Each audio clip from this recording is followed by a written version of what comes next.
السلام علیکم ورحمۃ اللہ وبرکاتہ۔ کیا حال ہے سب کا؟ الحمد للہ، نحمدہ ونصلی علی رسولہ الکریم، اما بعد، فاعوذ باللہ من الشیطان الرجیم، بسم اللہ الرحمن الرحیم، رب اشرح لی صدری ویسر لی امری واحلل عقدۃ من لسانی یفقہوا قولی۔ آیت نمبر 57 سے سورۃ الواقعہ۔ نحن خلقناکم فلولا تصدقون، ہم نے ہی تمہیں پیدا کیا تو تم سچ کیوں نہیں مانتے، تصدیق کیوں نہیں کرتے۔ کس بات کی تصدیق؟ نمبر 1 کہ ہم ہی تمہارے رب اور معبود ہیں، اور نمبر 2 ہم تمہیں مرنے کے بعد دوبارہ پیدا کریں گے۔ یعنی اللہ کے رب ہونے کی تصدیق کیوں نہیں کرتے، اور مرنے کے بعد جی اٹھنے کی تصدیق کیوں نہیں کرتے۔ یہاں فلولا جو ہے حل لا کے معنوں میں ہے۔ تو بات یہ ہے کہ جو رب پہلی مرتبہ پیدا کرنے پر قدرت رکھتا ہے، وہ دوسری مرتبہ پیدا کرنے کی زیادہ قدرت رکھتا ہے۔ وَهُوَ الَّذِي يَبْدَأُ الْخَلْقَ ثُمَّ يُعِيدُهُ وَهُوَ أَهْوَنُ عَلَيْهِ۔ سورۃ الروم میں آتا ہے، وہی جو خلق کو پہلی بار پیدا کرتا ہے پھر اسے دوبارہ پیدا کرے گا، اور وہ زیادہ آسان ہے۔ یعنی دوبارہ کی پیدائش زیادہ آسان ہے۔ دوبارہ پیدا کرنا اللہ کے لیے کچھ مشکل نہیں ہے۔ تو بات یہ ہے کہ سوال تو چھوٹا سا ہے، فلولا تصدقون، تم تصدیق کیوں نہیں کرتے، لیکن یہ ایک بہت ہی اہم سوال ہے جو انسان کے سامنے پیش کیا گیا ہے۔ دنیا کی باقی ساری چیزوں کو چھوڑ کر اگر انسان صرف اپنے آپ پر ہی غور کر لے کہ وہ کس طرح پیدا ہوا ہے، اس کی پیدائش کے کیا مرحلے تھے، تو پھر اس کو قرآن پر، جس پر قرآن بھیجا گیا، اور یہ سارا دین، اس کی کسی بات پر شک ہی نہ رہے۔ یعنی یہی سے ایمان کا آغاز ہو جاتا ہے۔ اور چیزوں کو انسان جھٹلا سکتا ہے، ان کے بارے میں شک کر سکتا ہے، لیکن اپنے بارے میں انسان غور کرے کہ یہ مجھے عقل اور سمجھ اور شعور کس نے عطا کیا، یہ مجھے کام کرنے کی صلاحیت کس نے بخشی، یہ بولنے کی قوت کس نے عطا کی، یہ دیکھنے کی، یہ سننے کی، یہ سوچنے کی، سمجھنے کی، یہ چلنے کی، یہ بھاگ دوڑ کرنے کی، یہ ساری تدبیریں، یہ سب کچھ کس نے کیا۔ تو اگر انسان یہ مان لے کہ میں خود بخود نہیں پیدا ہوا بلکہ اللہ نے پیدا کیا ہے، پھر آخرت پر ایمان بھی مشکل نہیں رہتا، کیونکہ اگر ایک دفعہ پیدا کیا ہے اس نے تو وہ دوبارہ بھی پیدا کرے گا اور وہ حساب لے گا۔ اور اگر آخرت کے حساب کا یقین آ جائے انسان کو تو پھر کیا ہوتا ہے، زندگی اللہ کی مرضی کے مطابق گزرتی ہے کہ جو کچھ میں کر رہا ہوں میری اس پر پوچھ ہوگی۔ تو نحن خلقناکم فلولا تصدقون، تصدقون کا لفظ جو ہے یہ صدق یصدق تصدیق، تصدقون تم سچ مانتے، تم تصدیق کرتے۔ تو اپنے وجود کا کوئی بھی انکار نہیں کر سکتا، لیکن افسوس یہ کہ اس وجود کو پیدا کرنے والے کا بہت لوگ انکار کرنا شروع ہو گئے ہیں، اور یہ انسان کی بہت بڑی کمزوری ہے، بہت بڑی بے وقوفی بھی کہہ لیں کہ انسان اپنی تصدیق کے مراحل پر بھی غور نہیں کرتا اور اپنے خالق کو نہیں پہچانتا۔ جو اپنے خالق کو ہی نہیں پہچانتا تو اس کا شکر گزار کہاں سے ہوگا، پھر اس کا اطاعت گزار کہاں سے ہوگا، اس کی عبادت کہاں سے کرے گا۔ افرأیتم ما تمنون، کیا پھر دیکھا تم نے جو منی تم ٹپکاتے ہو، جو نطفہ تم ڈالتے ہو، یعنی ماں کے رحم میں۔ اانتم تخلقونہ، کیا تم اس کی تخلیق کرتے ہو، کیا تم اس کی شکل و صورت بناتے ہو اس پانی سے، ام نحن الخالقون، یا ہم اس کے پیدا کرنے والے ہیں، ہم خالق ہیں۔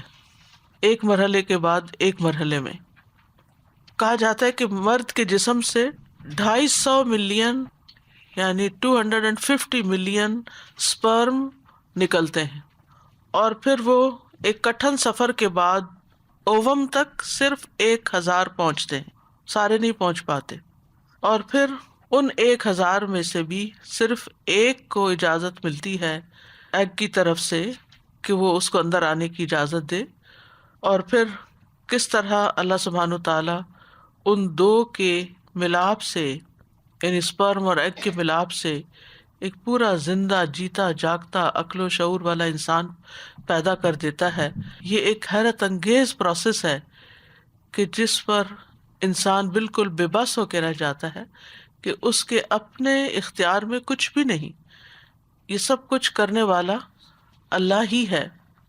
اور پھر آپ دیکھیے کہ انسان زیادہ سے زیادہ کیا کرتا ہے، یعنی منی ٹپکا دیتا ہے، یا عورت کے اندر ایک ایگ پیدا ہوتا ہے، لیکن ان دو چیزوں کو ملا کر انسان بنانے کی صلاحیت کس نے پیدا کی؟ کیا مرد نے، یا پھر عورت نے، یا دنیا کی کسی اور طاقت نے؟ یعنی وہ حمل جو ہے وہ اس نے قرار پکڑا اس کی وجہ سے۔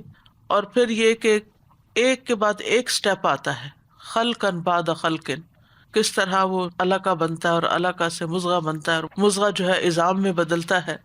تو اس میں یہ سب کون بنا رہا ہوتا ہے؟ یہ مرحلے کون طے کر رہا ہوتا ہے؟ یہ ماں باپ خود کرتے ہیں، یا کوئی ڈاکٹر کر رہا ہوتا ہے، یا پھر انبیاء اولیاء کر رہے ہوتے ہیں جن سے بعض لوگ سمجھتے ہیں کہ وہ پیدا کرتے ہیں، یا پھر کوئی اور طاقت کرتی ہے، یا پھر خود بخود ہوتا ہے؟ خود بخود تو نہیں ہوتا، ہر چیز کرنے سے ہوتی ہے۔ یا بہت سی چیزوں کو مدر نیچر کی طرف ڈائیورٹ کر دیا جاتا ہے، جب کوئی اور نہیں ملتا تو مدر نیچر کہہ دیا جاتا ہے۔ تو مدر نیچر کے پاس کون سا علم ہے، کون سی حکمت ہے، کون سا ارادہ ہے، کیا اختیار ہے؟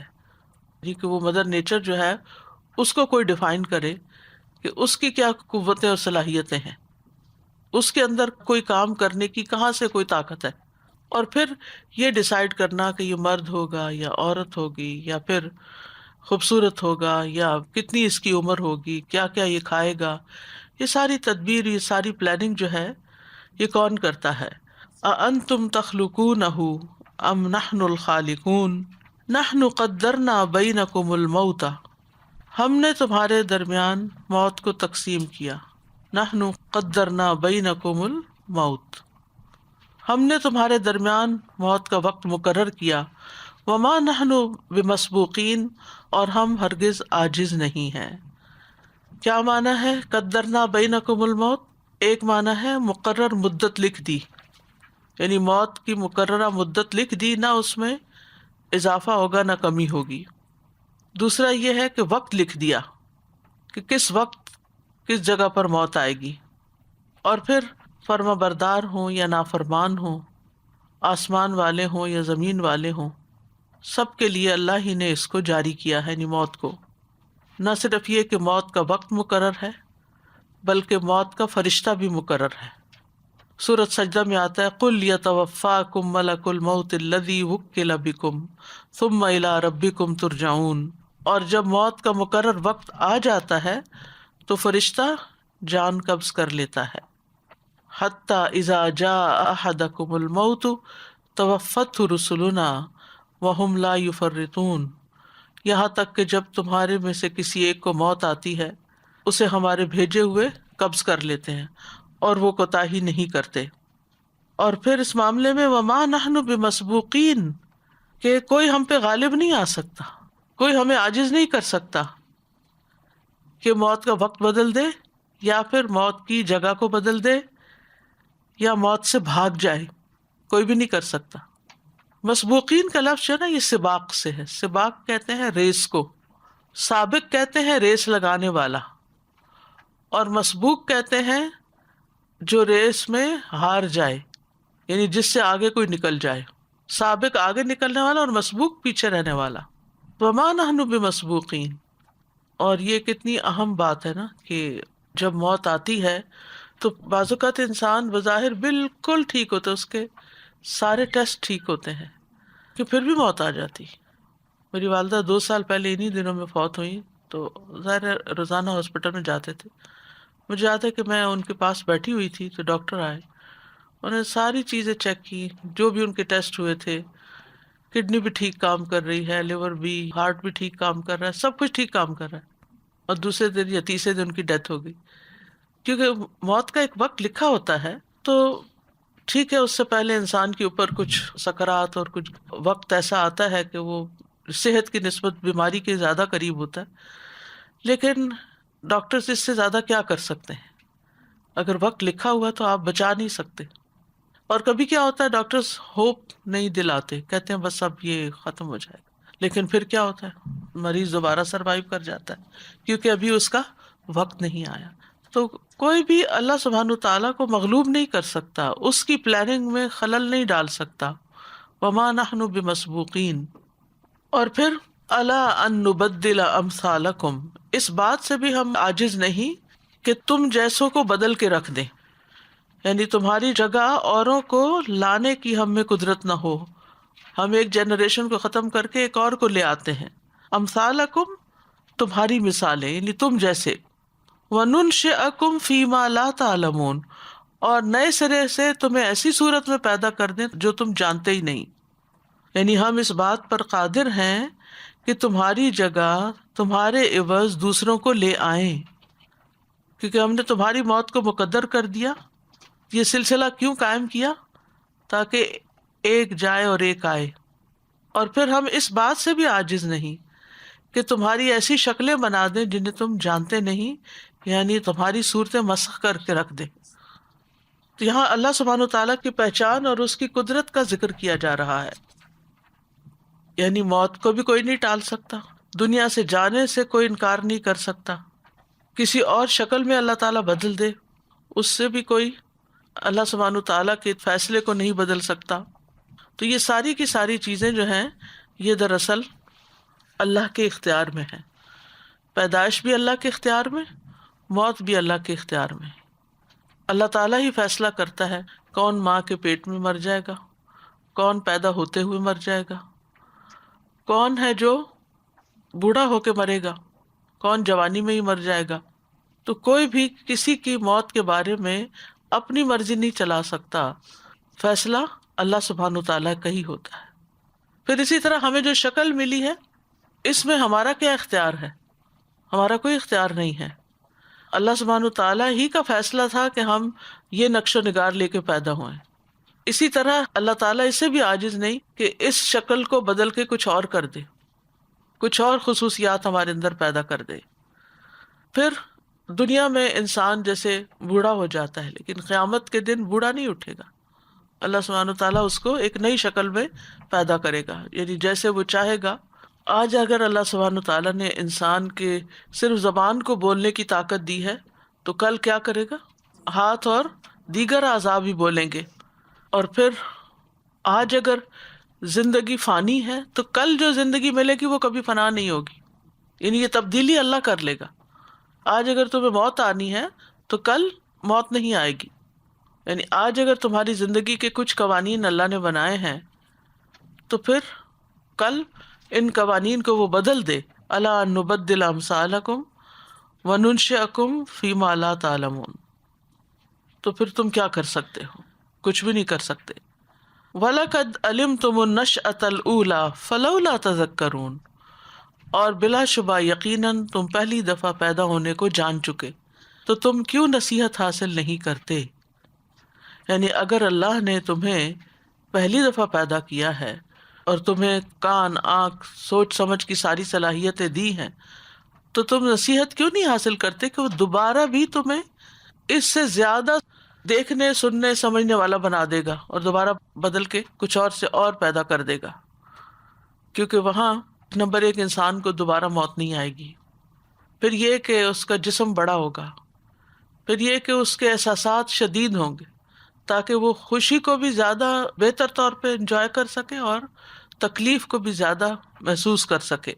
تو بنیادی طور پر اللہ سبحانہ تعالیٰ انسان کو یہ سمجھانا چاہتے ہیں کہ اصل حکم جو ہے وہ تو اللہ ہی کا ہے، پیدا کرنے والا وہی ہے.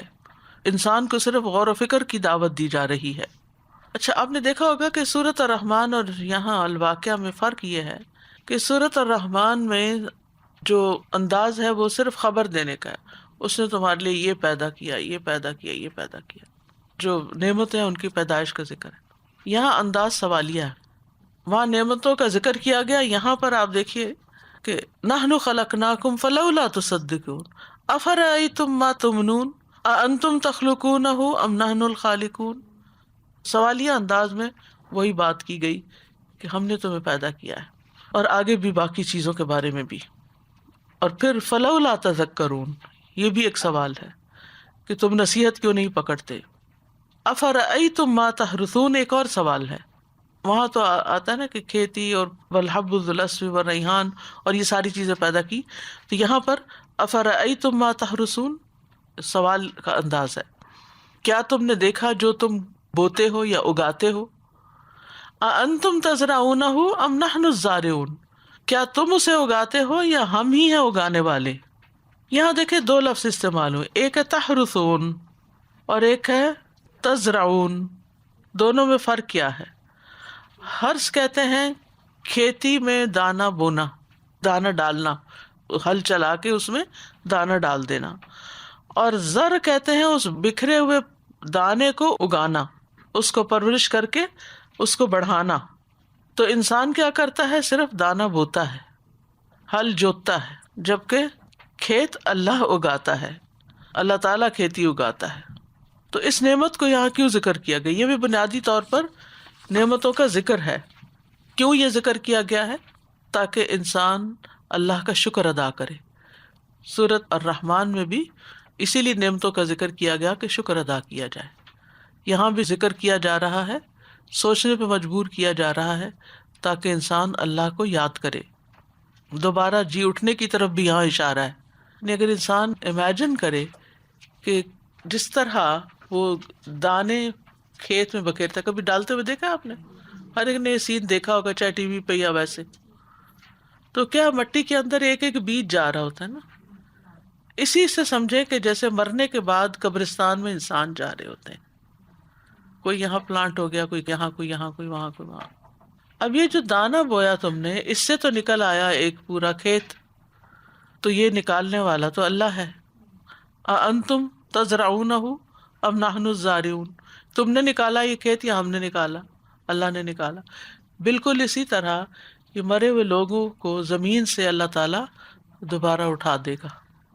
جو رب مٹی سے جیتے جاگتے پودے پیدا کر سکتا ہے، اور تم اپنی آنکھوں سے یہ تجربے روز دیکھتے ہو، وہی رب مرے ہوئے لوگوں کو دوبارہ زمین سے اٹھا کھڑا کرے گا. اس طرف بھی یہاں اشارہ ہے، دوبارہ جیٹنے کی طرف. یعنی عبرت حاصل کرنے کا موجب ہے یہ کھیت کا اگانا، کیونکہ اب کھیتی کے اگنے سے صرف کھانے پینے کی طرف توجہ چلی جاتی ہے. تو یہاں اللہ سبحانہ وتعالیٰ ایک اور چیز کی طرف بھی غور و فکر کی دعوت دے رہے ہیں. جیسے انسان کی پیدائش میں انسان صرف منی ٹپکاتا ہے، لیکن بچہ کی پوری تخلیق کے مرحلے اللہ کے ہاتھ میں کہ اس سے کیا پیدا ہوتا ہے. اسی طرح انسان کا کام صرف بیج ڈالنا ہے کھیت میں، اور باقی سارے کا سارا پروسیس اللہ کے ذمے ہے. یعنی بیج کو نشو نما کے قابل انسان نہیں بناتا، اللہ ہی بناتا ہے.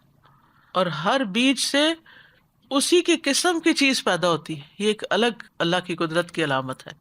مثلاً گندم سے گندم پیدا ہوتی ہے، مکی سے مکی پیدا ہوتی ہے، اور درختوں کے بیج الگ طرح ہوتے ہیں، بیلوں کے، پھولوں کے، بے شمار قسمیں ہیں. تو یہ زمین تو وہی ہے، مٹی تو وہی ہے. وہاں یہ فیصلہ کون کرتا ہے کہ کس بیج سے کیا نکلے اور کس سائز کا نکلے. تو بیسیکلی یہاں پر غور و فکر کی دعوت دی گئی ہے کہ یہ سب کچھ کسی معجزے سے کم نہیں ہے جو کچھ تمہاری نگاہیں دیکھتی ہیں. لو نشاء لجعلناہ حطاما فظلتم تفکہون، اگر ہم چاہیں تو ضرور اسے ریزہ ریزہ کر دیں، پھر تم تعجب سے باتیں بناتے رہ جاؤ. حطامن حطمہ سے ہے ریزہ ریزہ ہونا، چورا چورا ہونا، روندنا، جو چیز روندی جانے لگے. تفکہون تفکہ سے ہے تعجب کرنا، پشیمان ہونا، باتیں بنانا، افسوس کرنا. تفکر کا لفظ جو ہے نا، یہ ازداد میں سے ہے، اپوزٹ بھی ہے کیونکہ اس کے اصل معنی ہوتے ہیں نعمت اور خوشحالی کے، اور اس کا ایک معنی حزن و یاس بھی ہوتا ہے. یہاں دوسرے معنی مراد ہیں کہ اگر تمہاری کھیتی چورا چورا ہو جائے تو تم پھر صرف غم ہی مناتے رہ جاؤ، حیران و پریشان ہی رہ جاؤ، ملامت ہی کرتے رہو. جیسے وہ باغ والوں کا باغ جلا تھا تو انہوں نے کیا کیا تھا، ایک دوسرے کو ملامت شروع کر دی، باتیں کرنے لگ گئے. یعنی کھیتی اگنے کے بعد، سرسبز و شاداب ہونے کے بعد، جب وہ کٹنے کا وقت پہنچے تو ہم اس کو جلا کے رکھ دیں، تباہ کر کے رکھ دیں. تم کیا کر سکتے ہو؟ تم صرف باتیں ہی کر سکتے ہو، بحث کرو گے، یا یہ کہ تم غم ہی منا سکتے ہو، یا ایک دوسرے کو ملامت ہی کر سکتے ہو، یا تم تعجب ہی کرتے رہ جاؤ کہ یہ ہوا کیا. کھیتی کے ضائع ہونے کی کئی صورتیں ہوتی ہیں نا. کبھی وہ زمین کے اندر کوئی خرابی، کیڑا وغیرہ پیدا ہو جاتا ہے. کبھی یہ ہے کہ فصل جو پیدا ہوتی ہے وہی کمزور ہوتی ہے، بیج نکما ہوتا ہے. یا فصل لگنے کے بعد اگ جاتی ہے، فصل پوری تیار ہو جاتی ہے کہ ٹڈی دل کا حملہ ہو جاتا ہے، کوئی آسمانی آفت آ جاتی ہے، شدید بارش آ جاتی ہے، یا سخت سردی کی لہر دوڑ جاتی ہے تو ساری کھیت جل کے رہ جاتی ہے. کبھی ایسے آگ لگ جاتی ہے. فضل تم تفکہون، اور کیا باتیں بناؤ، انا لمغرمون، بے شک ہم تو تاوان میں ڈال دیے گئے، یعنی ہمارا تو سارا کیا کرایا ضائع ہو گیا، یعنی جو ہم نے اس میں خرچ کیا تھا وہ بھی ہمیں نہ ملا. انا لمغرمون بل نحن محرومون، بلکہ ہم تو محروم رہ گئے. یہ وہی جملہ ہے جو باغ والوں نے بولا تھا، بل نحن محرومون، کہ ہم تو محروم رہ گئے. جو کچھ ہم نے لگایا تھا، جو کچھ محنت کی تھی، وہ ساری محنت بھی ضائع ہو گئی، کچھ بھی ہمارے ہاتھ نہیں آیا. نحن خلقناكم فلولا تصدقون أفرأيتم ما تمنون أأنتم تخلقونه أم نحن الخالقون نحن قدرنا بينكم الموت وما نحن بمسبوقين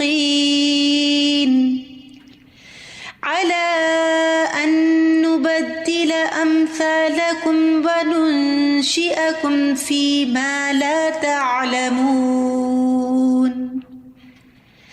وَلَقَدْ عَلِمْتُمُ النَّشْأَةَ الْأُولَى فَلَوْلَا تَذَكَّرُونَ أَفَرَأَيْتُمْ مَا تَحْرُثُونَ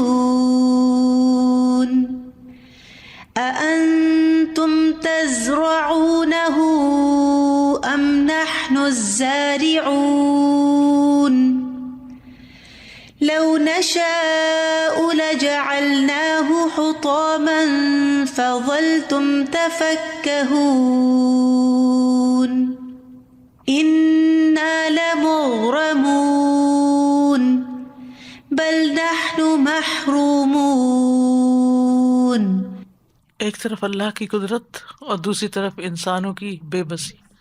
ما نحن بمسبوقین، اور پھر یہاں بل نحن محرومون. ساز جی اس میں غور و فکر کے ساتھ ایسے لگ رہا ہے اسے انظار کا پہلو بہت زیادہ ہے. اس غور و فکر میں انظار ہے کہ یہ سمجھ جاؤ، اور بالکل ایسا والا پہلو جو ہے نا ایک دم سے وہ ڈرانے والا ہے.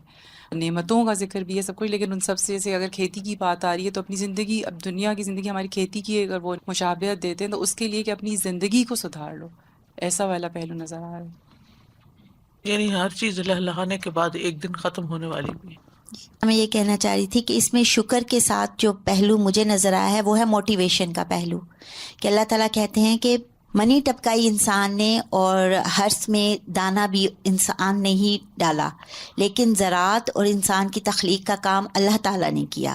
تو انسان کا کام ہے کوشش کرنا، پہلا سٹیپ ان کرنا، اور پھر اس کام کے اندر برکت اللہ تعالیٰ خود ڈالتے ہیں. جی ہاں، لیکن مقصود کیا ہے یہ ساری مثالیں دینے کا؟ مقصد کیا ہے؟ انسان کیا کرے؟ غور و فکر کرے، غور و فکر کرے.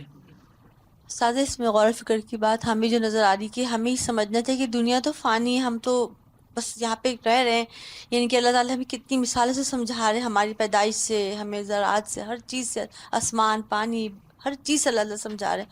ہم سب بھاگ رہے، لیکن ہم کو یہ نہیں پتہ کہ ایک بہت بڑا بریک ڈاؤن ہماری لائف میں آئے گا. اللہ ہمیں یہی سمجھانا چاہ رہے ہیں، اور وہ بریک ڈاؤن آنے کے بعد پھر کوئی ہمارا واپسی کرنا تو راستہ ہے، اور ہم سب بس. یعنی دو چیزوں پر ایمان پختہ کرنے کی ضرورت ہے. آج آپ دیکھیں کہ بہت سے لوگ جو اللہ تعالیٰ کا یا آخرت کا انکار کرتے ہیں، اگر میں سوچتی ہوں صورت واقعی ان کو پڑھا دی جائے نا صحیح طرح، جی تو آنکھیں کھول دینے والی ہے. یہ سوال جو ہے نا بے بس کر دینے والے. انتم تخلقونہ ام نحن الخالقون انتم تزرعونہ ام نحن الزارعون. کرتا کون ہے یہ سب کچھ؟ اگر اللہ کرتا ہے تو پھر اس کا اتنا حق بھی نہیں کہ تم اس کے آگے جھک جاؤ، اس کی عبادت کرو، اس کی مرضی کے مطابق زندگی بسر کرو. سازا یہاں پر جب یہ بات آئی کہ تم منی ٹپکا دیتے ہو، لیکن اس میں بھی تو یہ ہے کہ ٹپک تو جائے، بٹ فرٹیلائز ہو یا نہ ہو اس کے اندر، اور پھر یہ بھی اللہ کے ہی حکم سے ہوتا ہے، یا تو زمین بنجر ہوتی ہے یا پھر منی میں کچھ نہیں ہوتا، کہ جس طرح سے آپ نے کہا بیج اگر بیکار ہے تو وہ کیا چیز بنائے گی اندر جا کے. سو دیٹس واٹ لائک اس کے اوپر اتنی ریسرچ ہو رہی ہے مگر پھر بھی جا کے جب اللہ چاہتا ہے تبھی وہ بیج جو آپ نے بویا ہے یا منی جو ٹپکائی ہے اس سے بھی بینیفیشل اگر اللہ ہی بظاہر بناتا دیکھا ہے. جائے تو نطفہ جو ہے وہ اور بیج دونوں ہی مردے ہیں اور ان سے زندگی پھوٹ رہی ہے. جی تو یہ زندگی کون ڈالتا ہے ان کے اندر؟ یہ ہے. وہ کون کر رہا ہے؟ تم بھلا کر کے دکھاؤ. ایون کتنے ٹیسٹ ٹیوب بیبیز بھی کر لیے، چلو اسپرم تو لے لی، مگر اگر نہیں، اللہ نہ اسپرم چاہے اگر تو اللہ نہ بنائے جی اور اگر اس میں اللہ زندگی نہ ڈالے تو پھر کیا، تو سارے سارے کتنے لوگ ہیں پروسیس. جو ایک دفعہ نہیں کئی دفعہ اٹیمپٹ کرتے ہیں، جی نارمل بھی ہوتے ہیں پھر بھی نہیں بچے ہوتے. ایگزیکٹلی.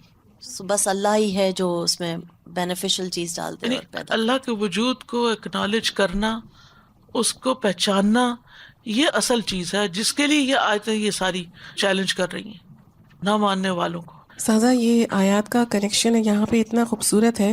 یہ ساری بات یہاں سے شروع ہوتی ہے نا اصحاب الشمال کی، کہ انہم کانوا قبل ذالک مترفین، یعنی یہ مترفین سے خطاب ہے پہلے، اور جو انہوں نے جو وہاں پہ کویسچنز کیے تھے کہ اذا متنا وکنا ترابا وعظاما انا لمبعوثون، اور اس کے بعد پھر پوری اللہ سبحانہ تعالیٰ نے ایک ایکسپلینیشن دی. تو مجھے یہ سمجھ میں آ رہا تھا کہ واقعی جو اللہ تعالیٰ کا انکار کرنے والے ہیں، خواہ وہ کسی بھی ایج گروپ میں ہوں، یوتھ ہو یا بڑے ہوں، تو ان کو سمجھانے کا یہ انداز بڑا ہی خوبصورت ہے کہ ان کو مثالوں کے ساتھ سمجھائیں. پھر فرمایا افرأیتم الماء الذی تشربون، کیا پھر دیکھا تم نے وہ پانی جو تم پیتے ہو. کھانے کے بعد پینے کی نعمت کا ذکر کیا گیا. اللہ سبحانہ تعالیٰ اگر اس پانی کو اس شکل میں نہ بناتا تو ہم اپنے حلق سے نہ اتار سکتے، ہماری پیاس نہ بجھتی.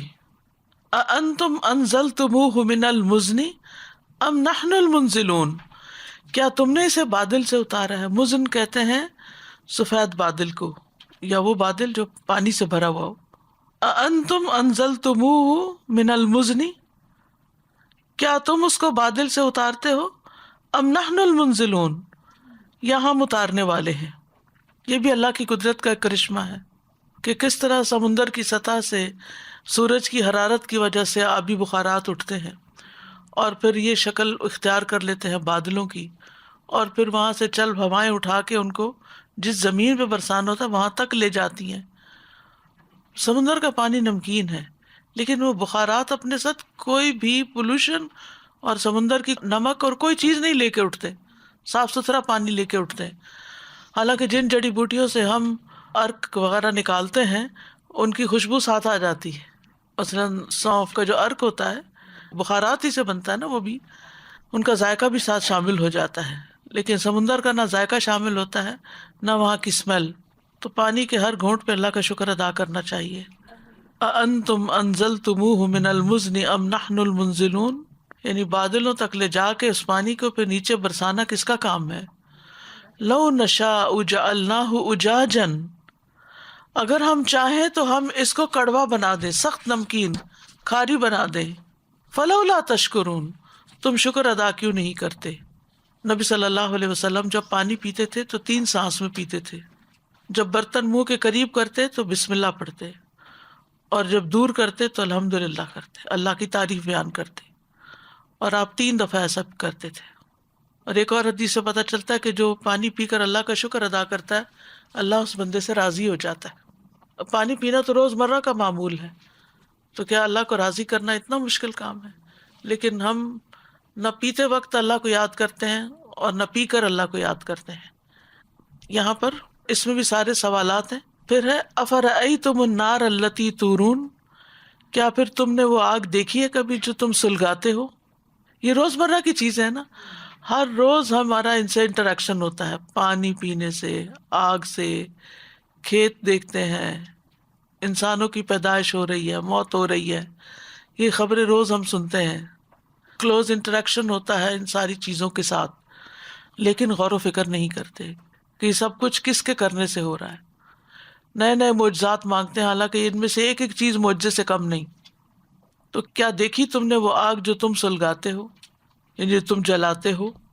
اَأَنتُمْ أَنشَأْتُمْ شَجَرَتَهَا أَمْ نَحْنُ الْمُنشِئُونَ، کیا تم نے اس کے درخت کو پیدا کیا یا ہم ہی پیدا کرنے والے ہیں؟ اشارہ ہے ان دو خاص درختوں کی طرف جن سے اہل عرب آگ جلاتے تھے، افار اور مرخ. وہ سرسبز درختوں کی ٹہنیوں کو لے کے آپس میں ٹکراتے تو آگ بھڑک اٹھتی تھی. تو فرمایا کہ یہ آگ کا سورس کس نے دیا تم کو؟ آگ جہاں سے آتی ہے وہ کس نے بنایا؟ آگ تو تم دیکھتے ہو، لیکن آگ لگتی کیسے ہے، کون لگاتا ہے، اس پہ کیوں نہیں غور کرتے؟ یہ کرنے والا کون ہے؟ نحن جعلناها تذکرۃ ومتاعا للمقوین، ہم نے ہی اسے مسافروں کے لیے ایک نصیحت اور فائدے کی چیز بنایا ہے. ہم نے اس کو مسافروں کے لیے ایک یاد دہانی بنا دیا. یعنی گھروں کے علاوہ جنگلوں میں یہ درختوں سے آگ جلانے کا جو عمل ہے یہ ایک نصیحت بھی ہے اور فائدے کی چیز بھی ہے. مقوین کا لفظ جو ہے یہ قوت سے ہے. قوت کی احتیاج میں جو لوگ نکلتے ہیں، یعنی روزی کمانے کے لیے جو سفر کرتے ہیں، تو اس سے پھر مقوین سفر کرنے والے، یعنی مسافروں کے لیے فائدہ مند، ویسے فائدہ مند، بھوکوں کے لیے فائدہ مند. آگ جلتی ہے تو کچھ پکتا ہے. کمزوروں کے معنوں میں بھی آتا ہے مقوین کا لفظ، مالداروں کے لیے بھی، جس کا مال زیادہ اس کو مقوی کہتے ہیں. تو مطلب یہ ہے کہ یہ آگ، اس سے مالدار بھی فائدہ اٹھاتے ہیں، فقیر بھی اٹھاتے ہیں، مسافر بھی اٹھاتے ہیں. ابھی تو آپ دیکھیں نا، آگ جلانے کے کئی ذریعے انسان نے مصنوعی طریقے بھی ایجاد کر لیے، جیسے ماچس کی ڈبیا وغیرہ اور اس طرح کی چیزیں. لیکن پہلے تو یہ سب فیکٹریاں نہیں لگی ہوئی تھی نا، اس طرح نہیں آگ جلتی تھی. پانی تو آپ ساتھ لے جائیں، کھانا بھی ساتھ لے جائیں، آگ کیسے ساتھ لے کے جائیں؟ اور خاص طور پہ سردی کے موسم میں. اس لیے تو موسیٰ علیہ السلام کو سفر میں جب آگ دکھائی دی تو اس کی طرف چلے گئے. فسبح باسم ربک العظیم، تو تسبیح بیان کرو اپنے رب عظیم کے نام کی، یعنی رب کے نام کی جو بہت عظمت والا ہے تسبیح کرو. یعنی سبحان اللہ و بحمدہ کہو. یہ تمام مخلوق کا رزق بھی ہے. ہم لوگ تو کھانے کھاتے ہیں نا، تو باقی چیزیں جو ہیں، سورج چاند ستارے، ان کا رزق ہے تسبیح. وہ سب تسبیح کرتے ہیں. تسبیح سے گناہ مٹتے ہیں، جھڑتے ہیں. جو شخص دن میں 100 بار کہتا ہے سبحان اللہ و بحمدہ، تو اس کے گناہ معاف کر دیے جاتے ہیں، اگرچہ وہ سمندر کی جھاگ کے برابر ہی کیوں نہ ہو. قیامت کے دن بھی انسان کا بچاؤ کرنے والے ہیں یہ کلمات.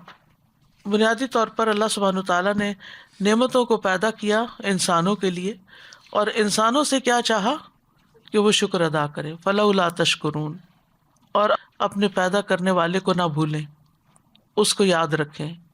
کیونکہ آخر میں جو میسج دیا گیا ہے فسبح باسم ربک العظیم، یہ ہے اصل مطلوب، کہ تم کھاؤ پیو لیکن اپنے رب کو نہ بھولو. أفرأيتم الماء الذي تشربون أأنتم أنزلتموه من المزن أم نحن المنزلون لو نشاء جعلناه أجاجا فلولا تشكرون أفرأيتم النار التي تورون أأنتم أنشأتم شجرتها أم نحن المنشئون نحن جعلناها تذكرة ومتاعا للمقوين فسبح باسم ربك العظیم. سوچتے ہو کہ ایک آگ ہی نہ ہو، یعنی ان میں سے ہر چیز ہمارے لیے ضروری ہے نا. پانی نہ ہو تو زندگی کیسے ہو؟ آگ نہ ہو تو ہمیں ہر چیز کچی کھانی پڑے، گوشت بھی کچا کھانا پڑتا، سبزیاں بھی صرف کچی ہوتی، دودھ بھی صرف کچا ہی پی سکتے تھے. پھر آپ دیکھیے کہ آگ صرف کھانے پکانے کے کام نہیں آتی. جتنی فیکٹریاں ہیں اور جتنی چیزیں انسان بناتا ہے اس کے لیے بھی آگ چاہیے ہوتی ہے. پھر تاپنے کے لیے آگ چاہیے ہوتی ہے، سردی دور کرنے کے لیے آگ چاہیے ہوتی ہے. تو یہ ساری چیزیں اللہ سبحانہ تعالیٰ کی یاد دلاتی ہیں کہ جس نے انہیں ہمارے لیے مسخر کیا کہ ہم ان سے فائدہ اٹھائیں. یعنی اللہ نے ہمارے لیے اتنا کچھ بنایا، اتنا کچھ پیدا کیا، اتنا کچھ دیا، اور اس کے مقابلے میں، اس کے عوض میں ہم سے کیا لیا؟ ہم کس کس چیز کا بل پے کر رہے ہیں؟ صرف ایک بادلوں سے برسنے والا پانی جو مفت میں برستا ہے. آپ کو معلوم ہے نا کہ جو مصنوعی بادل بنانے کا اور مصنوعی بارش برسانے کا عمل ہے وہ کتنا مہنگا ہے، اور اس میں بھی وہ اپنے پاس سے کہیں سے نہیں وہ لاتے، اللہ ہی کی دی ہوئی چیزوں کو مختلف طریقے سے استعمال کرتے ہیں کہ پانی برس پڑے. اور پھر وہ بھی اس طرح کا پانی نہیں ہوتا جس طرح نیچرل بادل آ کے برسا کے زمین کو سیراب کرتے ہیں. تو آپ سوچئے کہ اگر اللہ تعالیٰ یہ پانی کا سلسلہ اس طرح نہ رکھتا تو شاید زمین پہ زندگی قائم ہی نہیں رہ سکتی تھی. لیکن اتنا کچھ وہ ہمارے لیے کرتا ہے، صاف ستھرا پانی یہ سب کچھ اتارتا ہے، اور اس کے بدلے میں ہم سے کوئی مال نہیں مانگتا کہ اس کے پیسے دو مجھے. صرف یہ چاہتا ہے کہ ہم اس کے بندے بن کے رہیں، اور اس میں بھی ہمارا ہی فائدہ ہے، اس کا کوئی فائدہ نہیں ہے. یعنی اگر ہم اس کی اطاعت کرتے ہیں، حلال ہی اختیار کرتے ہیں اور حرام کو چھوڑ دیتے ہیں، تو اس کو اس سے کیا فرق پڑتا ہے؟ ہم حرام کھائیں یا حلال کھائیں، اس کا تو کوئی نقصان نہیں. تو ہمارے فائدے کے لیے ہمیں بتا رہا ہے کہ کیا چیزیں تمہارے لیے بہتر ہیں اور کیا چیزیں نہیں ہیں. اس کو ہماری اطاعت یا عبادت مقصود ہے. عبادت ہر دم کی اطاعت کا نام ہے، اور وہ اس کا بھی پھر انعام دینے والا ہے، اس پر بھی شاباش دینے والا ہے، اس پر بھی ہمیشہ کے لیے اچھی جزا دینے والا ہے. تو ساری رحمت اور کرم تو اسی کا ہے. ایک ہم ہے کہ کسی وقت سیدھے نہیں ہوتے، ادھر سنتے ہیں ادھر بھول جاتے ہیں. ساجی میں دیکھ رہی تھی کہ ایک دفعہ میں نے اسی درخت کے بارے میں پڑھا تھا کہ جو درخت ہوتے ہیں یہ گیلے درخت ہوتے ہیں. جی ہاں، تو مجھے اس پہ بہت ہو رہا تھا کہ گیلے درختوں میں سے آگ نکالنے کا اللہ تعالیٰ نے رکھا ہے. مطلب سوکھے سے لکڑی اور سوکھے سے آگ تو جلا لیتے ہیں، یہ قدرت بھی اللہ نے اس درخت میں رکھی ہے. سرسبز ہوتے ہیں. سادہ جی یہاں پہ بس ایسا فیل ہو رہا ہے کہ اللہ کتنا سخی ہے، اللہ سے بڑا کوئی سخی نہیں. کتنی عطا ہے اس کی، اتنی عطا کہ جس کے بغیر تو شاید ہم ایک سیکنڈ بھی سروائیو نہ کر سکیں اگر وہ یہ سب روک دے. یہ تو ہماری بیسک نیسیسٹیز ہیں یہ بیسک ساری. نیسیسٹیز ہیں جس سے ہم سانس لے رہے ہیں اور جس کا کوئی معاوضہ نہیں دے رہے. اور اللہ تو صرف یہی چاہ رہا ہے اس کے بدلے میں کہ ریئلائز کرو کہ یہ میں ہوں. بس ایک جملہ Just آخر میں حکم دیا ہے، فسبح بسم ربک العظیم. صرف صبح سبح کا مطلب کیا ہوتا ہے؟ تسبیح کرو، تعریف کرو، پاکیزگی بیان کرو، پاکیزگی بیان کرو. پاکی بیان کرو اپنے رب کی. فسبح تسبیح اور تنزیہ بیان کرنا کہ اس میں کوئی عیب نہیں، کوئی نقص نہیں. بیسیکلی مکی صورت ہے نا، تو مکہ میں لوگ اللہ کے ساتھ دوسرے شریک ٹھہراتے تھے. جو کچھ اللہ نے دیا ہے اس میں دوسروں کا عمل دخل سمجھتے تھے. کہا کہ نہیں، ان سب کو دور کر دو. یہ سب کچھ کرنے والا کون ہے؟ یہ تو اللہ ہے. تو پھر کریڈٹ کسی اور کو کیوں دیتے ہو؟ تسبیح کرو بسم ربک العظیم. یعنی ہم سے جو مطالبہ ہے، وہاں الحنس العظیم کی بات ہوئی تھی نا، گناہ کبیرہ کی جو شرک بتایا گیا تھا، شرک اور کفر جو ہے. تو ہم سے اس چیز کا مطالبہ کیا جا رہا ہے کہ ہم شرک اور کفر سے اپنے آپ کو پاک کریں، اللہ کے وفادار بن جائیں، اللہ کے اطاعت گزار بن جائیں. یعنی جس نے ہمیں سب سے زیادہ نعمتیں عطا کی ہیں، ہم اس کو سب سے بڑھ کے چاہنے والے ہوں. آیت نمبر 75 سے، فلا پس نہیں، اقسم میں قسم کھاتا ہوں، بمواقع النجوم بمواقع گرنے کی جگہوں کی، النجوم ستاروں کی، وَإِنَّهُ اور بے شک وہ، لقسم البتہ قسم ہے، لو اگر، تعلمون تم جانتے ہو، عظیم بہت بڑی، انہ بے شک وہ، لقرآن یقیناً قرآن ہے، کریم عزت والا، فی کتاب ایک کتاب میں، مکنون محفوظ، لا یمسہ نہیں چھوتے اسے، الا مگر، المطہرون جو بہت پاک ہیں، تنزیل نازل کردہ ہے، من رب العالمین رب العالمین کی طرف سے، تمام جہانوں کے رب کی طرف سے.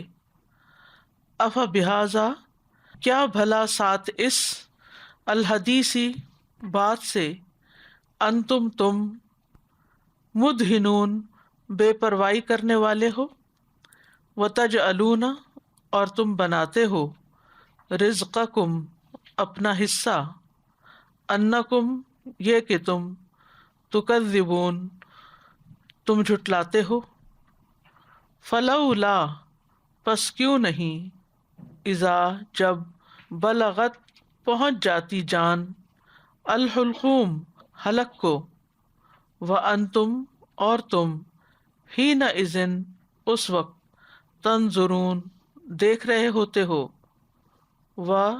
اور نحن ہم اقرب زیادہ قریب ہوتے ہیں الیہ اس کے منکم تم سے ولیکن اور لیکن لا نہیں تبصرون تم دیکھتے فلولا پھر کیوں نہیں ان کنتم اگر ہو تم غیر مدینین نہ بدلہ دیے جانے والے ترجعونہا تم لوٹاتے اسے ان اگر کنتم ہو تم صادقین سچے فاما پس لیکن ان اگر کانا ہے وہ من المقربین مقربین میں سے فروح تو راحت ہے وریحان اور عمدہ رزق ہے وجنت اور جنت نعیم نعمتوں والی واما اور لیکن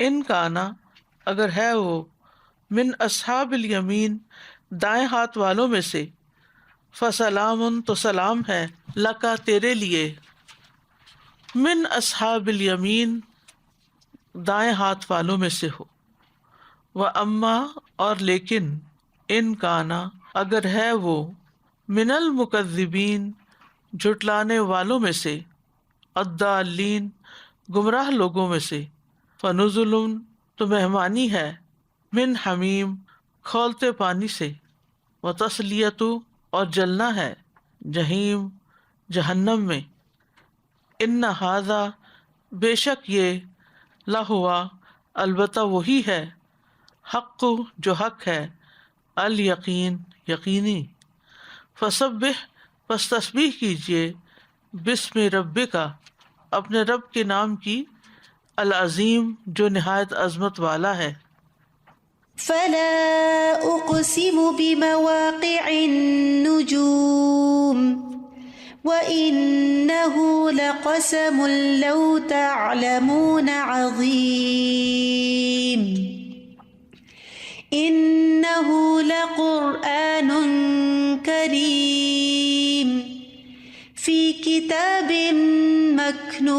مكنون لا يمسه إلا المطهرون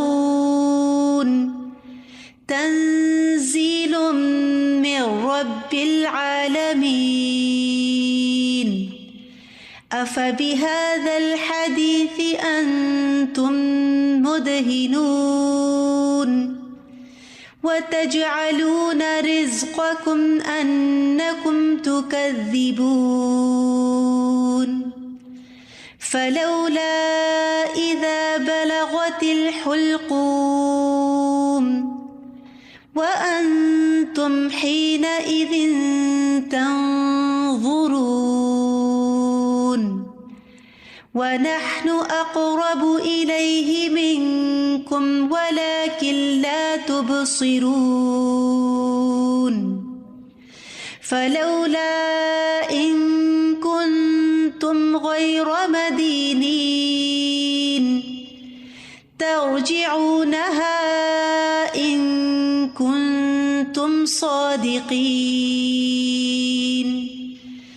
فأما إن كان من المقربين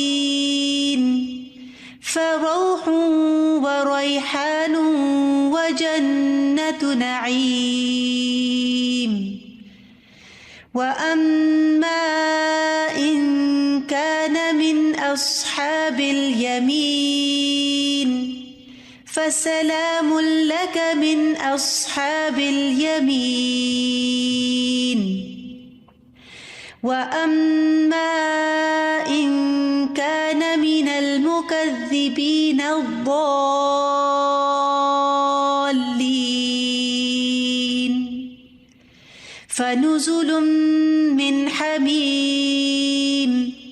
وتصلية جحيم إن هذا لهو حق اليقين فسبح باسم ربك العظيم.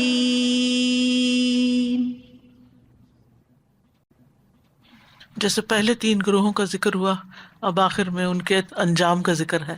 جیسی زندگی ویسی موت. ہم سب اپنے بارے میں غور کر لیں کہ ہم کس درجے میں جانے کو تیار ہیں. بالکل ہی ایک مختلف انداز ہے اور پورے قرآن پاک کے مقابلے میں، کہ جس میں مسلسل مختلف چیزوں کے بارے میں سوال کر کے عقل کو کھولا گیا ہے کہ انسان غور و فکر کرے. اور یہی سوال ان لوگوں سے کرنے چاہیے جو رب کو مانتے نہیں. ان سوالوں کے جواب اگر انسان سچ دے دے تو پھر ایمان کچھ دور نہیں رہتا. مجھے ایسا لگ رہا تھا سازا، جیسے آئی تھنک کسی نے مینشن بھی کیا تھا کہ کمپلیٹ جو ایک ڈپینڈنس اور جو ایک ہمبلنس نہیں ہوتی، انسان گراؤنڈیڈ ہو جاتا ہے. کیونکہ جب آپ یہ ایکسیپٹ کر لیں کہ ہم کچھ بھی نہیں ہیں اور اللہ سبحانہ تعالیٰ کمال پرفیکشن، لائک ہر چیز اور جو تخلیق بھی اس نے کی ہے وہ کمال پرفیکشن کے اندر ہے. یعنی اگر سورہ رحمان سے وہ میزان اینڈ ایوری تھنگ، وہ جو بیلنس والی چیز ہے، اس سے کہنا لائک اٹس مارولس اگر اس میں دیکھا جائے. اور ہم نے جو بھی کیا اس میں ظاہر ہے ویکنیسز اینڈ ایوری تھنگ، لیکن وہ جو ایکسیپٹیبلٹی نہیں آتی. لیکن آئی تھنک یہ ہارڈ پارٹ ہے قریش کے لیے بھی، اور ایوری آئی تھنک نیگیٹر، یا ہم کسی بھی کیپیسٹی میں اگر اندر سے وہ کمپلیٹ کنوکشن نہیں ہے، بیکاز سم ہاؤ ہم وہ پاکی نہیں تسلیم کر رہے 100% اس پہ جا کے کہ اللہ تعالیٰ کی پرفیکشن. اللہ سبحانہ تعالیٰ نے اتنی آسان مثالیں دی ہیں کہ ایک عام انسان کو، ایک بچے کو بھی اس طرح بندہ سمجھا سکتا ہے. اور اس طرح اللہ سبحانہ تعالیٰ کی پہچان ان سے آسان. آپ لوگوں میں نے شاید ہوم ورک دیا تھا یا بھول گئی ہوں گی دینا، کہ گھر والوں میں سے یعنی اپنے بچوں یا کسی نہ کسی کے ساتھ بیٹھ کے اس کو ضرور ڈسکس کریں. اور 1-on-1 بیس پر جب آپ قرآن پڑھتے ہیں نا کسی کے ساتھ، اور صرف تلاوت نہیں بلکہ ڈسکس کرتے ہیں، تو اس کا امپیکٹ ہی کچھ اور ہوتا ہے. اس میں بہت سے نکتے کھلتے ہیں. بچوں کے ساتھ کریں جو سننے کو تیار نہیں ہوتے، انہی سے پڑھوائیں، انہی سے ترجمہ کروائیں، انہی سے سوال کریں، انہی سے جواب لیں. آسان نہیں ہوتا کہ بچوں کو لے کے پکڑنا. نہیں، ہم پہلے سے ہی کیوں کہہ دیتے ہیں آسان نہیں؟ آسان تو نہیں، لیکن اگر ہم کرنے کے پیچھے لگ جائیں گے کہ مجھے یہ ہوم ورک ملا ہوا ہے، ہم اور بھی تو کئی باتیں بچوں سے منوا لیتے ہیں نا. ایک ٹائم بلاک کرے، انہیں کہ مجھے تم سے 15 منٹ چاہیے، لازمی چاہیے، بس 15 منٹ مجھے دے دو، چلو یہاں بیٹھ جاؤ. اعوذ باللہ من الشیطان الرجیم، بسم اللہ الرحمن الرحیم. فلا اقسم بمواقع النجوم، پس نہیں میں ستاروں کے گرنے کی جگہوں کی قسم کھاتا ہوں. یہاں لام زائدہ ہے، فلا، اور سابقہ کلام کی نفی ہے. یعنی ایک معنی یہ کیا گیا کہ لام زائدہ یعنی پس نہیں، اور جملہ شروع ہو رہا ہے اقسم بمواقع النجوم، کہ میں ستاروں کے گرنے کی جگہوں کی قسم کھاتا ہوں. اور دوسرا یہ ہے کہ کوئی بات پیچھے سے چل رہی ہے جس کی نفی کی جا رہی ہے، کہ بات وہ نہیں جو تم کہتے ہو، بات وہ ہے جو اللہ سبحانہ تعالیٰ فرماتا ہے. یعنی جو نعمت اللہ نے بیان کی ہیں یا نعمتیں جن کا ذکر اللہ نے کیا ہے، تم ان کی تکذیب نہ کرو، ان کا انکار نہ کرو. اور پھر نئی بات کہ میں قسم کھاتا ہوں ستاروں کے گرنے کی جگہوں کی. گرنے کی جگہوں سے مراد ہے کہ ان کے طلوع و غروب کے مقامات ہیں. مواقع وقع سے ہے نا، واقع ہونے نہیں، گر جانا، ہو جانا، تو طلوع و غروب ہونا مراد ہے. دوسرا معنی کیا گیا قیامت کے دن ستاروں کا جھڑنا، اذا النجوم انکدرت، جیسے آتا ہے قرآن مجید میں، ستارے جھڑ جائیں گے، بے نور ہو جائیں گے. تیسرے مراد ہے آسمان، یعنی ستاروں کے مقامات سے مراد یعنی ستارے آسمانوں پر ہوتے ہیں. ایک معنی اس سے قرآن کی قسطیں بھی لیا گیا ہے، یعنی قرآن مجید کے اترنے کی جگہ. اور کہا جاتا ہے کہ فرشتوں نے ان قسطوں کو جبریل علیہ السلام کی طرف 20 راتوں میں اتارا، اور جبریل علیہ السلام نے اس کو محمد صلی اللہ علیہ وسلم پر 20 سال میں اتارا. تو بات یہ نہیں کہ جو تم سمجھتے ہو، یہاں ایک طرح سے قرآن کے اللہ کی طرف سے ہونے پر قسم کھائی جا رہی ہے، اور جو باتیں تم اس کتاب کے بارے میں سمجھتے ہو ان کی کوئی حقیقت نہیں. اور پھر اس کتاب کے اترنے کی قسم کھائی گئی، وَإِنَّهُ لَقَسَمٌ لَوْ تَعْلَمُونَ عظیم، اور بے شک یہ ایسی قسم ہے اگر تم جانو تو بہت ہی عظیم ہے، بہت بڑی ہے. کیونکہ قرآن جو ہے وہ ایک محکم کلام ہے، جو پیغمبر کے دل پر اتر رہا ہے. مواقع النجوم، نجوم سے مراد قرآنی آیات، اور موقع جس جگہ پر کوئی چیز اترتی ہے، جہاں کوئی واقعہ ہوتا ہے. تو قرآن کا محمد صلی اللہ علیہ وسلم کے دل پر اترنا ایک بہت بڑی چیز ہے، اور اللہ نے جس چیز کی بھی قسم کھائی ہے وہ عظیم ہے. وَإِنَّهُ لَقَسَمٌ لَوْ تَعْلَمُونَ عظیم. اور یہ جو نجوم کا لفظ ہے نا کہ قرآن نجمن نجمن اترا، اس کا مطلب ہے کہ تھوڑا تھوڑا کر کے اترا. اور قسم کھا کے کیا بات ثابت کی جا رہی ہے؟ اِنَّهُ لَقُرْآنٌ کریم، کہ بے شک یہ قرآن کریم ہے، عظیم نفع والا ہے، جس کے پڑھنے سے ثواب ہے، جس کو پڑھ کے دل خوش ہوتا ہے، معزز کلام ہے، عظیم فائدے والا ہے، کریمانہ اخلاق دیتا ہے، انسان کو عزت دیتا ہے. یعنی کریم عزت بخشتا بھی ہے اور باعث عزت بھی ہے. یعنی خود قرآن قابل عزت ہے، اور جو شخص اس کو پڑھے اس کو بھی اللہ تعالیٰ عزت دیتا ہے. فی کتاب مکنون، ایک ایسی کتاب میں جو چھپا کر رکھی ہوئی ہے. کون سی کتاب ہے یہ؟ لوح محفوظ. اس میں اس کی حفاظت کی گئی ہے، باطل سے محفوظ ہے. جیسے ایک اور جگہ پہ بھی آتا ہے نا، بل ہوا قرآن مجید فی لوح محفوظ، بلکہ یہ قرآن بڑی شان والا ہے جو ایک ایسی تختی میں لکھا ہوا جس کی حفاظت کی گئی ہے. فی صحف مکرمۃ مرفوعۃ مطہرۃ بأیدی سفرۃ کرام بررہ، ایسے صحیفوں میں ہے جن کی عزت کی جاتی ہے، جو بلند کیے ہوئے ہیں، پاک کیے ہوئے ہیں، ایسے لکھنے والوں کے ہاتھوں میں ہیں جو معزز ہیں، نیک ہیں. یعنی قرآن کی جو اصل کاپی ہے اس تک کسی کی رسائی نہیں، اس میں کوئی تبدیلی نہیں ہو سکتی، محفوظ کتاب ہے. اصل میں یہ تردید کی جا رہی ہے کفار کے ان الزامات کی جو وہ قرآن پہ لگایا کرتے تھے. وہ قرآن کو وحی الہی سمجھنے کی بجائے کیا کہتے کہ کسی کاہن کا کلام ہے، یا جن و شیاطین آپ پر القاء کرتے ہیں. تو سورۃ شعراء میں بھی کہا گیا وما تنزلت بہ الشیاطین، اس کو شیطان لے کے نہیں اترے. وما ینبغی لہم، ان کے لیے جائز ہی نہیں. وما یستطیعون، اور ان کے بس کی بات بھی نہیں. انہم عن السمع لمعزولون، یہ تو اس کے سننے سے بھی الگ رکھے گئے ہیں، یعنی شیاطین جو ہیں ان کو اوپر جانا منع کر دیا گیا ہے. لا یمسہ الا المطہرون، اسے کوئی ہاتھ نہیں لگاتا مگر جو بہت پاک کیے ہوئے ہیں. وہ کون ہے؟ اشارہ ہے فرشتوں کی طرف، ہر طرح کے شرک، کفر، معاصی سے پاک ہیں. لا یمسہ الا المطہرون. اس سے بعض لوگوں نے یہ معنی لیا ہے کہ صرف پاک لوگ اسے چھوا کریں، وضو کے بغیر اس کو اٹھانا، یعنی مصحف یا کاپی اٹھانا، یا یہ بھی درست نہیں. یا کہیں لکھی بھی آئے تو اگر اس چیز کو بھی اٹھانا یا ہاتھ سے ٹچ کرنا درست نہیں. جبکہ اس سے مراد نہیں چھوتے اس کو، نہیں چھوئیں اس کو نہیں کہا گیا. کیا کہا گیا؟ نہیں چھوتے اس کو مگر پاک. پاک فرشتے کون سے ہیں؟ فی صحف مکرمہ مرفوعۃ مطہرہ بأیدی سفرہ کرام بررہ، یعنی معزز فرشتے. قرآن خود بھی کریم ہے اور جو فرشتے لائے ہیں وہ بھی مکرم ہیں. اور یہ ایک طرح سے تردید ہے کہ یہ شیاطین کی طرف سے نہیں آیا بلکہ ایک پاکیزہ کلام ہے.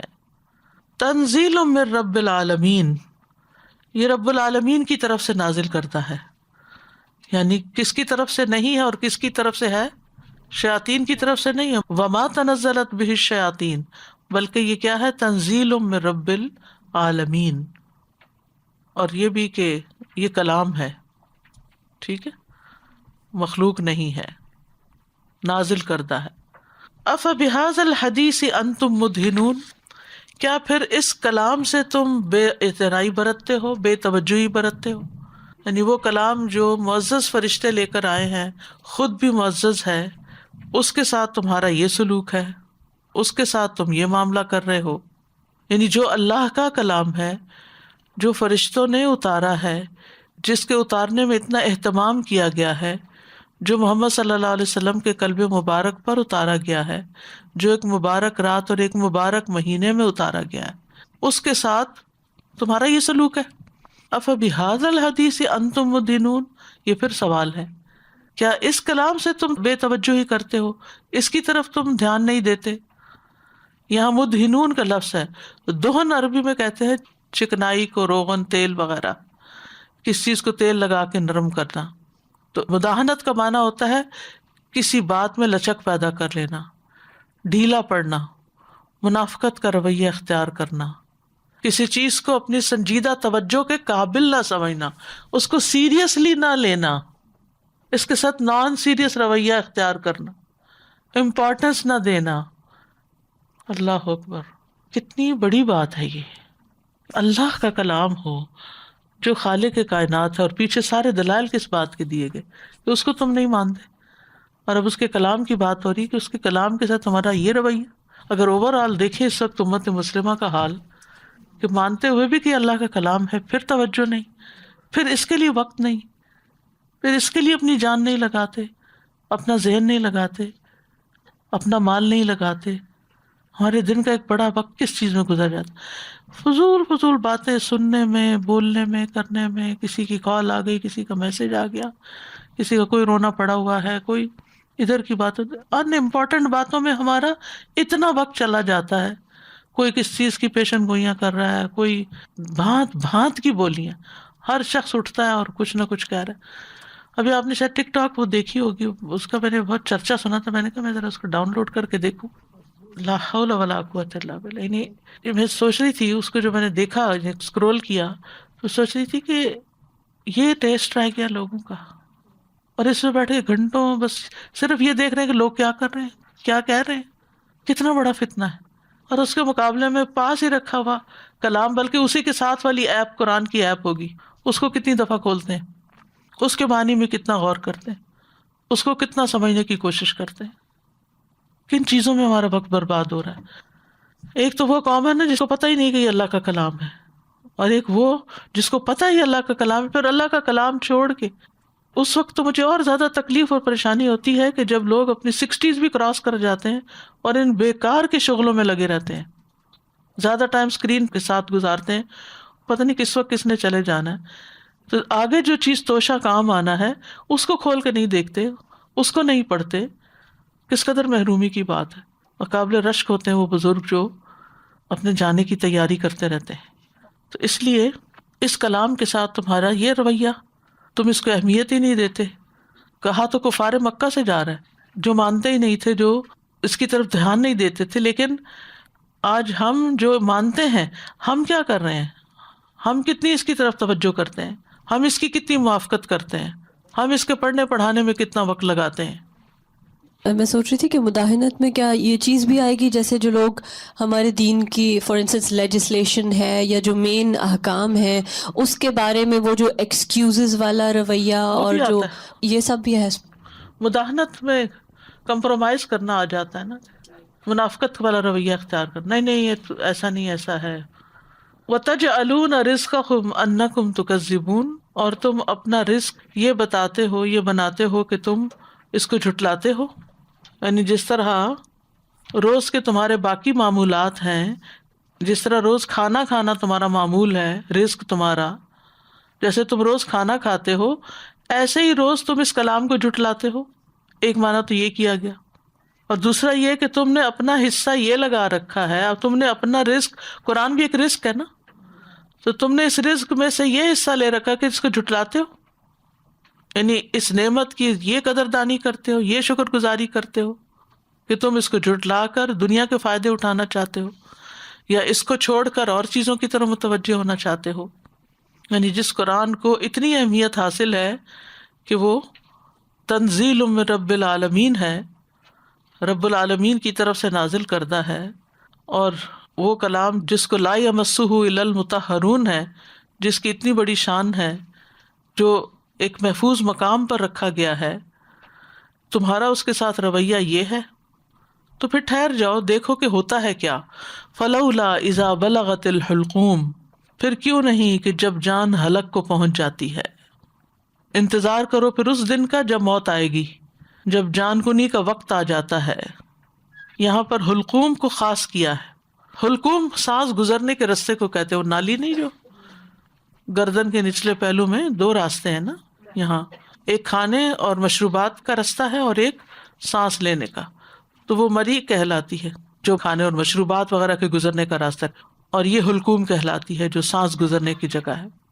تو جب روح سارے جسم سے نکل کر حلقوم تک آ جاتی ہے، حلق تک آ جاتی ہے، سب سے پہلے جان پاؤں سے نکلنا شروع ہوتی ہے، پاؤں ٹھنڈے ہونے شروع ہوتے ہیں، اگر آپ کو کسی میت کے پاس جانے کا اتفاق ہوا ہو، ایک مرتبہ ہمارے ہمسائے تھے نیبر سے، تو ان کی دادی کی طبیعت ہاسپٹل میں بہت خراب تھی.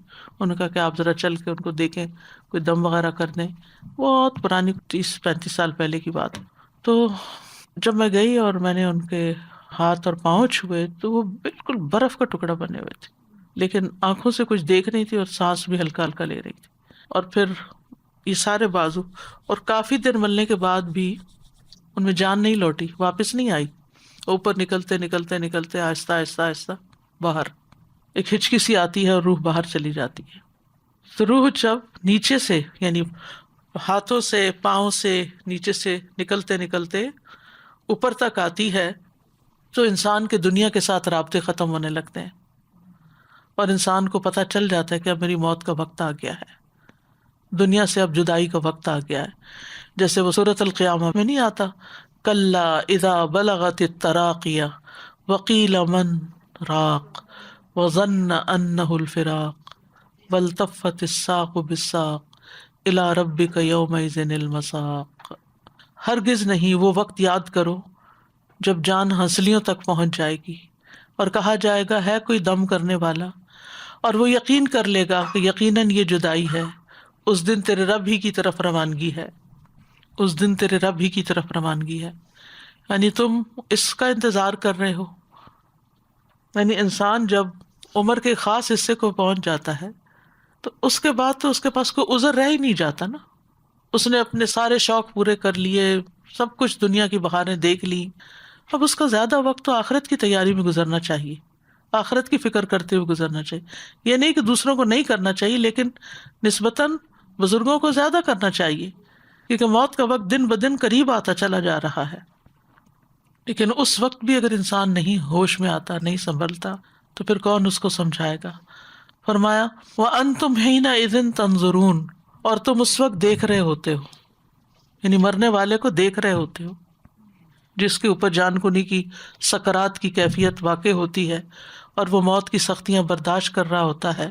وَنَحْنُ أَقْرَبُ إِلَيْهِ مِنْكُمْ وَلَٰكِن لَا تُبْصِرُونَ، اور ہم تم سے زیادہ اس کے قریب ہوتے ہیں لیکن تم نہیں دیکھتے. عالم نزع کا منظر پیش کیا جا رہا ہے. تو عالم نزع کا عالم، اس نقشے کو پیش کر کے منکروں سے کہا جا رہا ہے کہ ایسا کیوں نہیں کہ مرتے وقت جب جان حلق تک آ پہنچتی ہے، تم پاس بیٹھے ہوئے مرنے والے کو دیکھ رہے ہوتے ہو، تو اس وقت ہم تمہیں نظر نہیں آتے.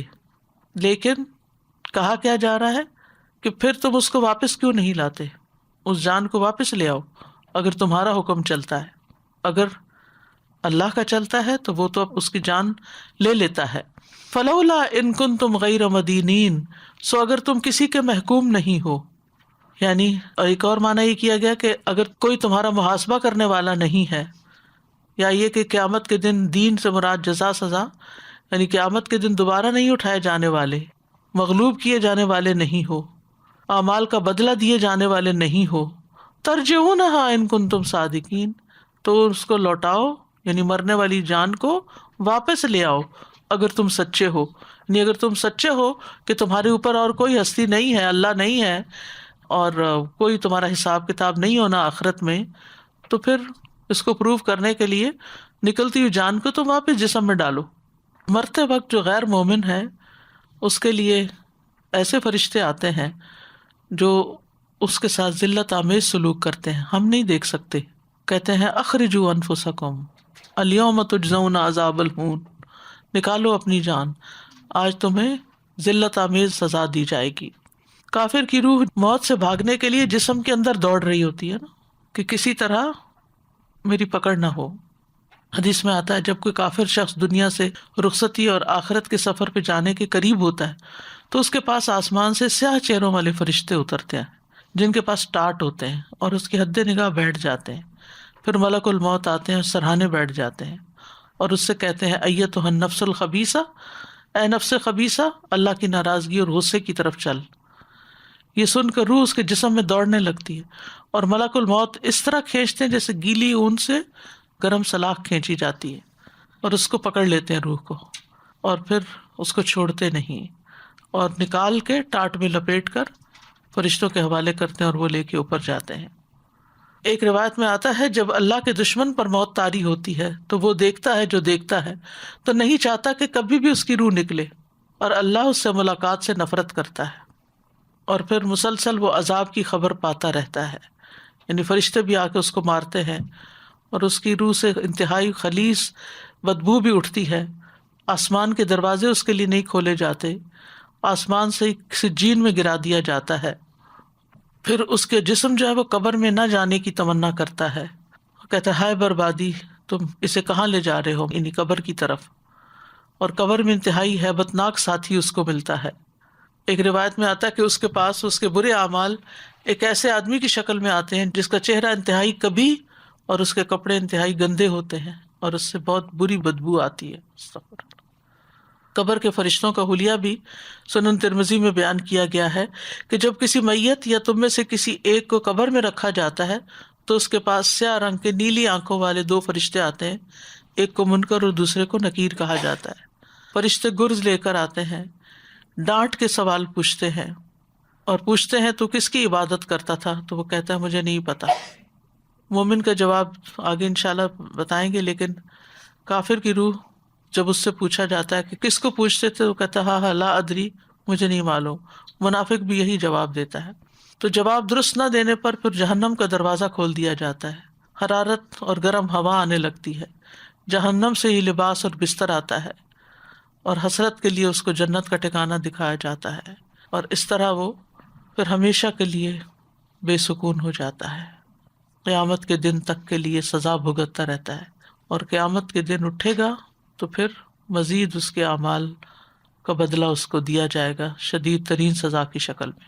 فلا أقسم بمواقع النجوم وإنه لقسم لو تعلمون عظيم إنه لقرآن كريم في كتاب مكنون لا يمسه إلا المطهرون تنزيل من رب العالمين أفبهذا الحديث أنتم مدهنون وتجعلون رزقكم أنكم تكذبون فلولا إذا بلغت الحلقوم وأنتم حينئذ تنظرون ونحن أقرب إليه منكم ولكن لا تبصرون فلولا إن كنتم غير مدينين ترجعونها إن كنتم صادقين فَأَمَّا إِنْ كَانَ مِنَ الْمُقَرَّبِينَ، پس لیکن اگر وہ ان لوگوں میں سے ہو جو مقرب ہیں، قریب کیے ہوئے ہیں، جنت والے ہیں، سبقت کرنے والے ہیں، جو فرائض ادا کرتے ہیں، حرام کام چھوڑ دیتے ہیں، مستحب کام بھی کرتے ہیں، مکروہ کاموں سے پرہیز کرتے ہیں، نیکیوں میں آگے بڑھنے والے ہیں، فَرَوْحٌ وَرَيْحَانٌ وَجَنَّتُ نَعِيمٍ، تو ان کے لیے راحت ہے، خوشبودار پھول ہے اور نعمت والی جنت ہے۔ روح کا معنی راحت بھی ہے، خوشی بھی ہے، رحمت بھی ہے، خوشحالی بھی ہے، غم اور محنت سے راحت، محنت اور مشقت سے راحت، اللہ کی بخشش، یعنی جس وقت موت کے فرشتے آتے ہیں تو وہ آ کے اس کو راحت اور رحمت کی خوشخبری دیتے ہیں اور اس کی جان آسان ہونے لگتی ہے، موت کے وقت اس کو راحت پہنچتی ہے، اللہ کی رحمت آتی ہے، خیر و بھلائی آتی ہے، اور ریحان خوشبو آتی ہے، یعنی اس سے مراد وہ خوشبو ہے جو موت کے وقت مومن بندے کو عطا ہوتی ہے، یعنی ہر طرح کی بدنی لذتیں اس کے لیے ہو جاتی ہیں اور اس کو جنت کی بشارتیں ملتی ہیں، مرتے ہی سلامتی اور جنت کی بشارت۔ سورۃ نحل میں آتا ہے الذین تتوفاہم الملائکۃ طیبین یقولون سلام علیکم ادخلوا الجنۃ بما کنتم تعملون. وہ لوگ جو پاک سیرت ہوتے ہیں، فرشتے ان کی روح قبض کرنے آتے ہیں تو کہتے ہیں تم پر سلام ہو، جو تم اچھے عمل کرتے رہے اس کے صلے میں جنت میں داخل ہو جاؤ. اس خوشخبری کا انتظار کرنا چاہیے، اس خوشخبری کے لیے کام کرنا چاہیے، اس کو لک فارورڈ کرنا چاہیے کہ جب موت آئے تو خوشخبریوں کے ساتھ آئے. مرتے ہی اللہ کی رضامندی کی خوشخبری ملتی. یا ایتھا النفس المطمئنہ ارجعی الی ربک راضیۃ مرضیہ فادخلی فی عبادی وادخلی جنتی. اے نفس مطمئنہ، اپنے رب کی طرف لوٹ چل، تو اس سے راضی وہ تجھ سے راضی، پس میرے خاص بندوں میں داخل ہو جا اور میری جنت میں داخل ہو جا. فرشتے جنت کی خوشخبری دیتے ہیں. ان الذین قالوا ربنا اللہ ثم استقاموا تتنزل علیہم الملائکۃ الا تخافوا ولا تحزنوا وابشروا بالجنۃ التی کنتم توعدون. وہ لوگ جنہوں نے کہا اللہ ہمارا رب ہے، پھر خوب قائم رہے، فرشتے ان پر اترتے ہیں، یعنی موت کے وقت کہتے ہیں نہ ڈرو نہ غم کرو، اس جنت سے خوش ہو جاؤ جس کا تم وعدہ دیے جاتے ہو. بہترین استقبال ہوتا ہے. براء ابن عازب کہتے ہیں نبی صلی اللہ علیہ وسلم نے فرمایا بے شک مومن بندہ جب دنیا سے رخصت ہونے اور آخرت کے جانے کے قریب ہوتا ہے تو آسمان سے روشن چہروں والے فرشتے آتے ہیں، گویا کہ ان کے چہرے سورج کی طرح ہوں. ان کے پاس جنت کے کفنوں میں سے ایک کفن اور جنت کی حنوت میں سے ایک حنوت ہوتی ہے، یہاں تک کہ وہ اس کی تا حد نگاہ بیٹھ جاتے ہیں. پھر ملک الموت اس کے سرہانے آ کے بیٹھ جاتے ہیں، کہتے ہیں ایتھا النفس الطیبہ اخرجی الی مغفرۃ من اللہ ورضوان. اے پاکیزہ نفس، اللہ کی مغفرت اور رضامندی کی طرف چلو. چنانچہ اس کی روح اس طرح بہہ کے نکل جاتی ہے جیسے مشکیزے کے منہ سے پانی کا قطرہ بہہ کے نکل جاتا ہے. پھر ملک الموت اسے پکڑ لیتے ہیں. جب وہ اسے پکڑتے ہیں تو دوسرے فرشتے پلک جھپکنے کی مقدار میں اس کی روح کو ملک الموت کے ہاتھ میں رہنے نہیں دیتے، ان سے لے کر اسے کفن میں لپیٹ کر اپنی لائی ہوئی حنوت اس پہ مل دیتے ہیں، اور اس کے جسم سے ایسی خوشبو نکلتی ہے جیسے مہکنے والی کستوری کی خوشبو جو روئے زمین پر پائی گئی ہو. شاید میں نے آپ کو بتایا بھی ہو کہ پچھلے سال جب میں گئی تھی اوٹوا تو وہاں ادریس صاحب کے کزن کی وائف ہے فرینچ کینیڈین، تو وہ اس میں نرس رہی ہیں، اور اس وارڈ میں جہاں پر پیلیٹیٹو کیئر کیا کہتے ہیں اس کو جی، تو وہ کہتی ہیں کہ ہمارے پاس بس وہی لائے جاتے ہیں جو مرنے کے بہت ہی قریب ہوتے ہیں. کہتی بس روز کا معمول ہے کہ میں جاتے ہوئے لوگوں کو دیکھتی ہوں.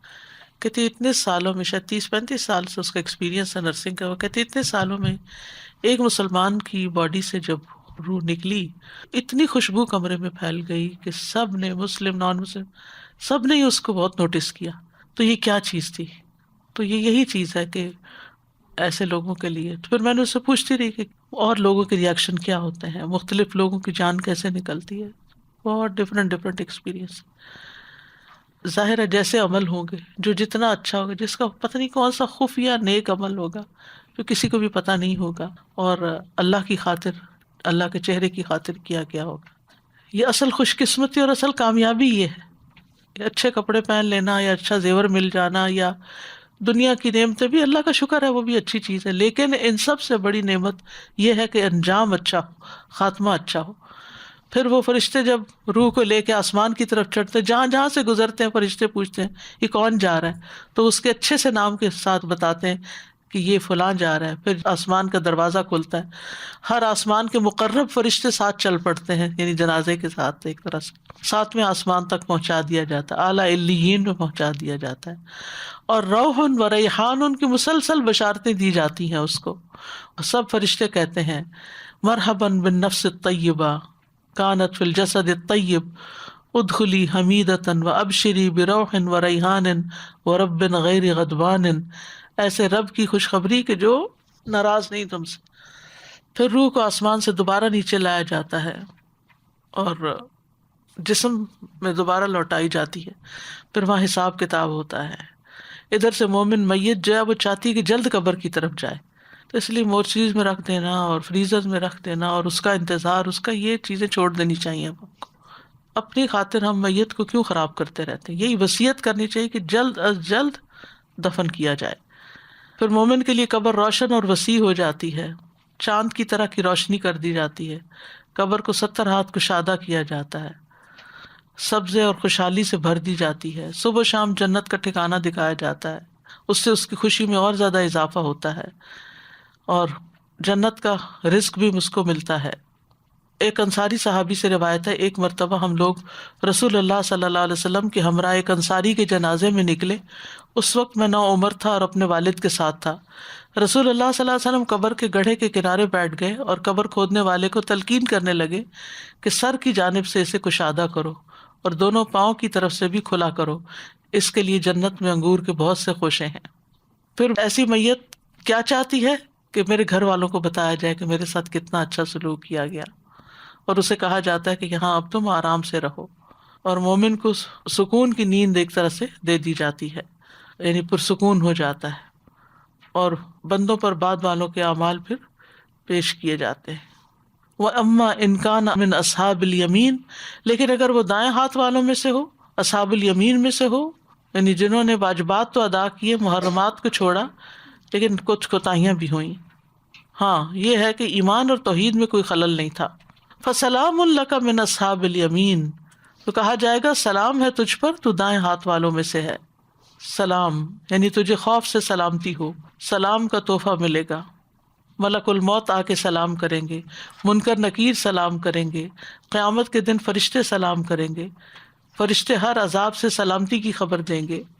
وَأَمَّا إِنْ كَانَ مِنَ الْمُكَذِّبِينَ الضَّالِّينَ، لیکن اگر وہ جھٹلانے والے گمراہ لوگوں میں سے ہوا، یعنی حق کو بھی جھٹلایا اور گمراہ زندگی بسر کی، فَنُزُلٌ مِّنْ حَمِيمٍ، تو اس کے لیے کھولتے ہوئے پانی کی مہمانی ہے، ابلتا پانی ملے گا اس کو۔ عذاب کی خبر سن کر اللہ کی ملاقات کو ناپسند کرے گا۔ وَتَصْلِيَةُ جَحِيمٍ، اور جہنم میں جھونکا جانا ہے، جہنم میں داخل کیا جانا ہے۔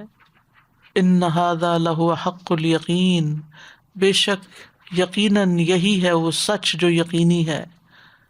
إِنَّ هَذَا لَهُوَ حَقُّ الْيَقِينِ، حق ہے، یقینی حق ہے، بالکل سچی باتیں ہیں، یہ ہو کے رہنے والا ہے۔ فَسَبِّحْ بِاسْمِ رَبِّكَ الْعَظِيمِ، تو اس کی تیاری کے لیے کیا کرو؟ تسبیح کی کثرت کر دو، اپنے عظمت والے رب کے نام کی تسبیح کرو، اللہ کو ہر نقص اور عیب سے پاک سمجھو، وہ رب جو انتہا درجے کی عظمت والا ہے۔ یاد رکھیے اس صورت میں 2 دفعہ یہ حکم دیا گیا ہے۔ آسمان و زمین کی ہر چیز اللہ کی تسبیح کر رہی ہے۔ تسبیح اللہ کا پسندیدہ ترین کلام ہے، اللہ کی قربت اور فضیلت پانے کا آسان راستہ ہے۔ دنیا میں بھی دل کی تنگی اور سینے کی گھٹن کا علاج ہے، پریشانی اور خوف اور ڈر دور کرنے کا ذریعہ ہے۔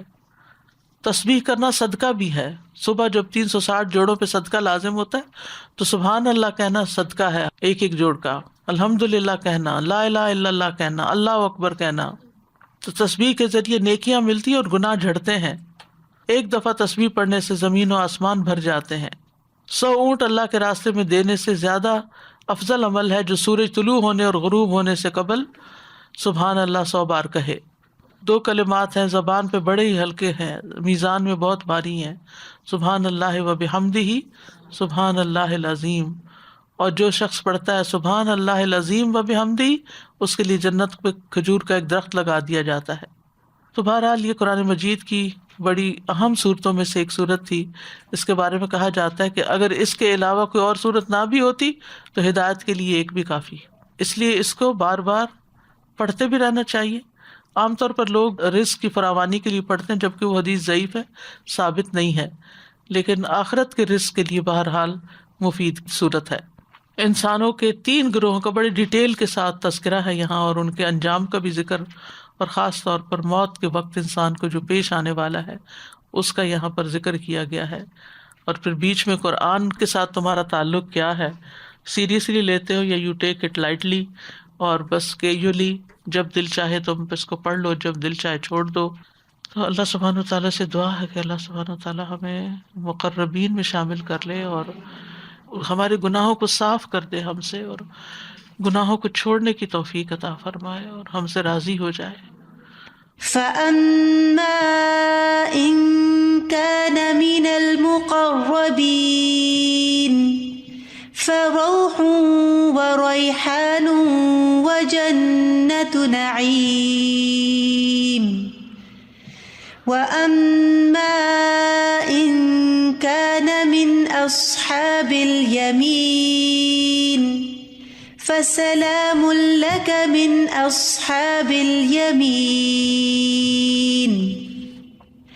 وأما إن كان من المكذبين الضالين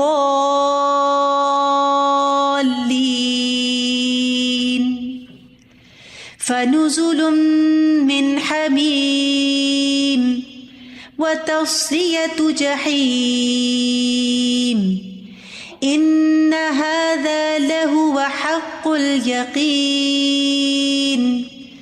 فسبح باسم ربك العظيم. سبحان ربی العظیم. اسی پر نبی صلی اللہ علیہ وسلم نے اس کو اپنے رکوع میں رکھنے کا حکم دیا تھا نا. وآخر دعوانا ان الحمد للہ رب العالمین. سبحانک اللہم وبحمدک اشہد ان لا الہ الا انت استغفرک واتوب الیک. السلام علیکم ورحمۃ اللہ وبرکاتہ.